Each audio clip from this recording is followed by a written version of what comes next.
લોકશાહીનો પર્વ આજે મતદાન કરવા આવ્યા છો, શું કહેશો? બસ લોકશાહીનું પર્વ આજે ધામધૂમથી ઉજવી અને લોકોની સાથે ઢોલ વગાડી અને આજે વિસ્તારના તમામ લોકો સાથે મળી અને આજે મતદાન કરવા આવ્યા છે.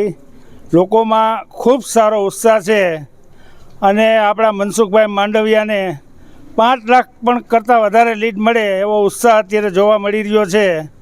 એટલે વધારેમાં વધારે મતદાન થાય એવી બધાને અપીલ કરી છે ને એ અપીલ કરતાં અત્યારે મતદાનમાં પણ સારો ઉત્સાહ છે અને લોકો બધા મતદાન કરવા નીકળી રહ્યા છે. આજે અમે પણ બધા સાથે મળીને ઢોલ નગારા સાથે મતદાન કરેલું છે.